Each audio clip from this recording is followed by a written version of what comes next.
Si vous suivez l'actualité automobile, eh bien vous n'êtes pas passé à côté de ce qui est en train de se passer sur le marché des véhicules, à savoir l'arrivée massive des véhicules électrifiés, qu'ils soient hybrides rechargeables ou 100% électriques. Alors les constructeurs, ils n'ont pas le choix, il va falloir qu'ils s'y plient, qu'ils s'y mettent, tout simplement pour répondre aux nouvelles normes anti-pollution. Mais la star pour nous aujourd'hui, eh bien c'est celle que j'ai juste à côté de moi, la nouvelle Renault Zoe. Et on peut dire nouvelle parce que si depuis sa création en 2012, eh bien elle a eu des petites mises à jour, que ce soit sur les capacités de batterie pour arriver à tenir de meilleures autonomies ou de nouveaux moteurs pour apporter un petit peu plus d'agrément de conduite, cette version 2019, elle est différente à l'extérieur comme à l'intérieur. Et on le rappelle, Renault Zoe, eh bien c'est quand même le véhicule électrique le plus vendu en France, mais aussi en Europe. Et elle compte bien garder ce titre. On va voir avec quels arguments.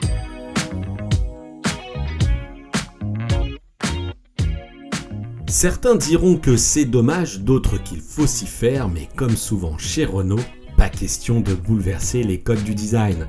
Une Zoé, il faut que ça ressemble à une Zoé, et c'est le cas.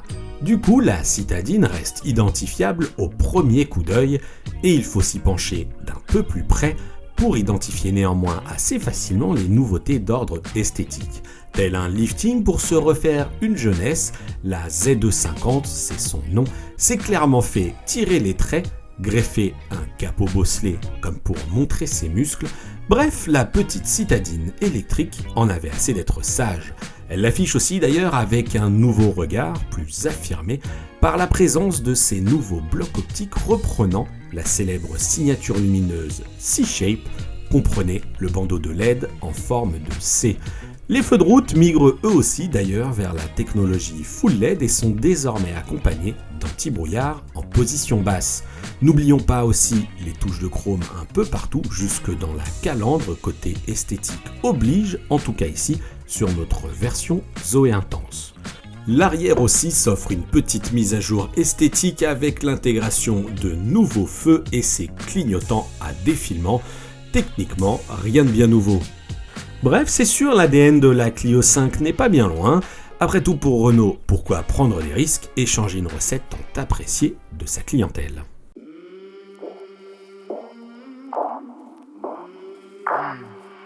I came from the mud, there's dirt on my hands, strong like a tree, there's roots where I stand, oh I've been running from the law.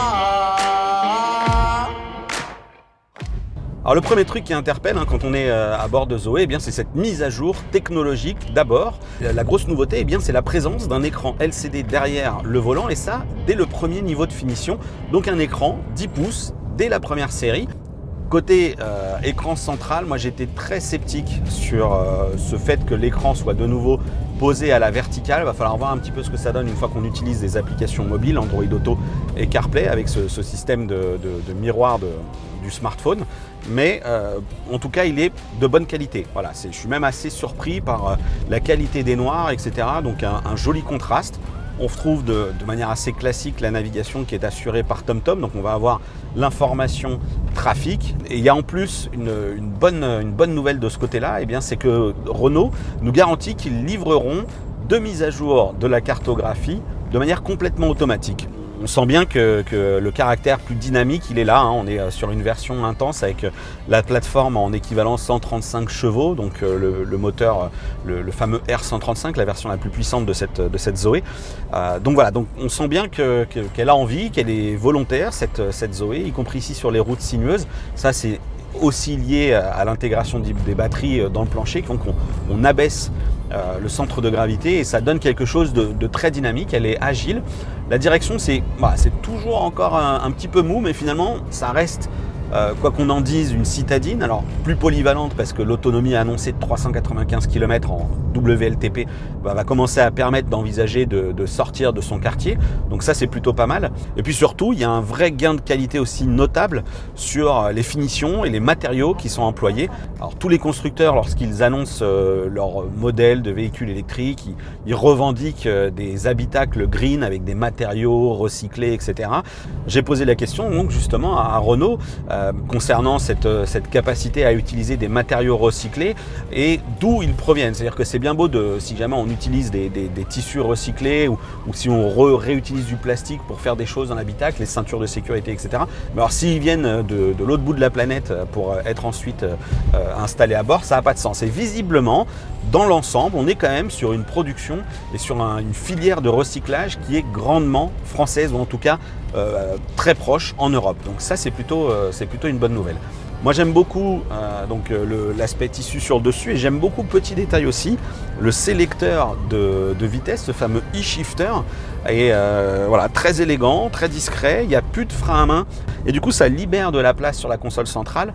Voilà, une belle, comme vous pouvez le voir, je peux vraiment m'installer et avoir ici tout l'espace pour mes coudes. Voilà, j'ai pas l'impression d'être complètement confiné, ratatiné, donc un bon point pour l'habitacle, en tout cas à l'avant.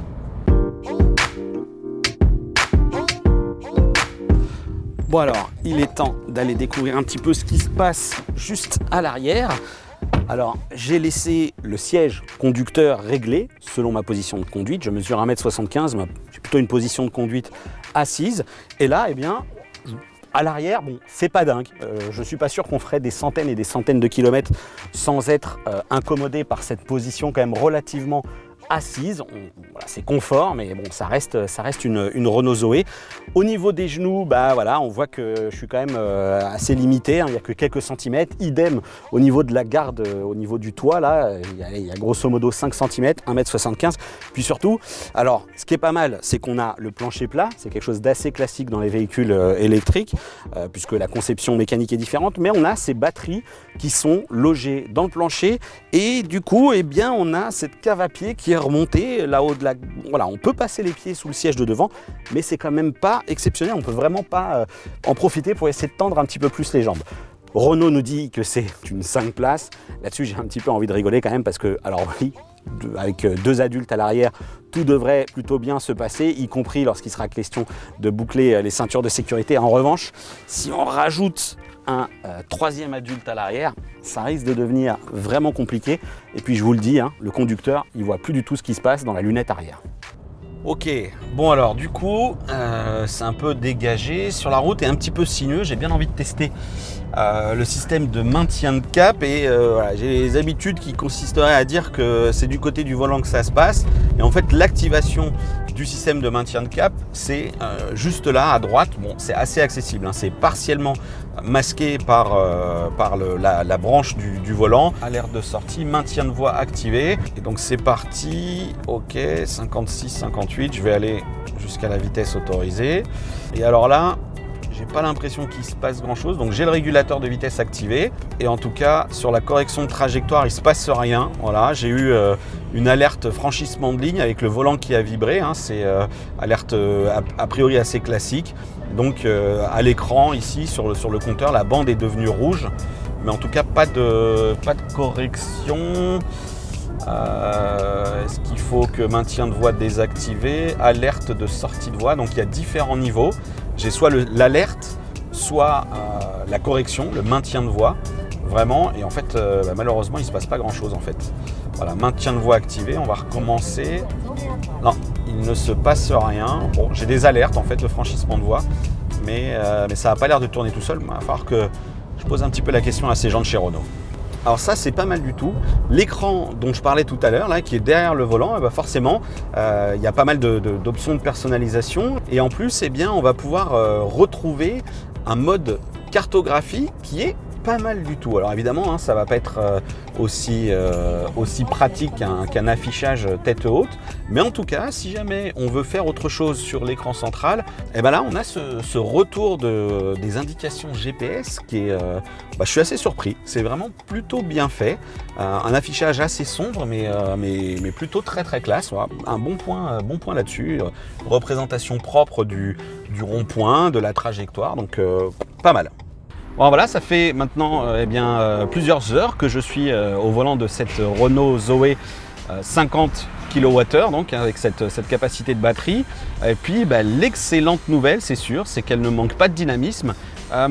Mon impression à chaud sur ce fameux mode de récupération d'énergie, le mode B, c'est que c'est quelque chose d'assez doux quand même. Donc finalement, je l'ai utilisé sur quasiment toute la boucle de 210-215 km que j'ai fait ce matin. Et donc la bonne nouvelle, c'est qu'on arrive à atteindre une consommation qui est très très modérée. Avec un rythme alors que j'ai voulu parfois un petit peu dynamique, alors pas d'excès de vitesse, mais juste profiter un petit peu plus des relances de ce moteur 135 chevaux. J'arrive à quelque chose comme 15 à 17 kWh au 100 km avec cette conduite un petit peu plus dynamique. Donc évidemment pour aller encore au-dessus, notamment avec la présence de la climatisation, là on n'en a absolument pas besoin, il fait 26 degrés, on a du vent, donc conditions idéales et favorables à l'autonomie de Zoé. Mais évidemment on pourra aller un petit peu plus haut, notamment lorsqu'il fera froid et que cette fois-ci il faudra utiliser le chauffage.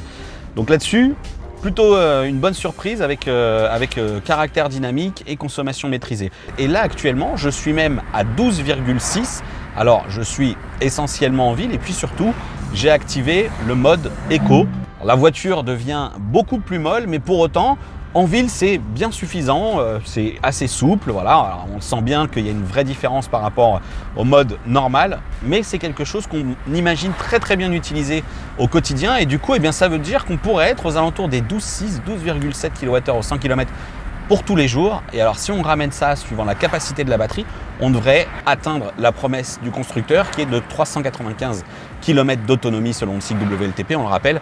Donc ça, quand ça se vérifie, les annonces faites par les constructeurs, c'est plutôt pas mal. Une consommation certes bien maîtrisée pendant cet essai aux conditions météo quasi idéales, mais un gros regret tout de même. Renault n'avait prévu aucune portion d'autoroute dans les différentes étapes. Du coup, impossible de se faire une idée de la conso au-delà des 110 km/h à vitesse stabilisée. Dommage pour une Zoé que le constructeur décrit lui-même comme un véhicule qui n'est désormais plus limité à un usage en ville, notamment grâce à des relances qu'on nous dit plus rapides, 2 secondes de moins pour passer de 80 à 120 km/h. Quoi qu'il en soit, notre verdict lui est globalement favorable. Cette nouvelle Zoé est plus dynamique, plus endurante et son habitacle bien plus agréable. Mais attention, car si vous êtes intéressé par cette nouvelle version, n'oubliez pas de bien faire vos calculs. Si les tarifs démarrent à 23 900 € pour la version R110 Life hors bonus écologique, il faudra y ajouter le coût de la location des batteries en fonction des kilomètres à parcourir, ou bien les acquérir pour 8100 €. Voilà qui fait sérieusement grimper la note à 32 000 € pour la première définition et avec un moteur de seulement 110 chevaux. Mais la grosse déception pour moi reste que même à ce tarif, vous ne disposerez toujours pas de la charge la plus rapide.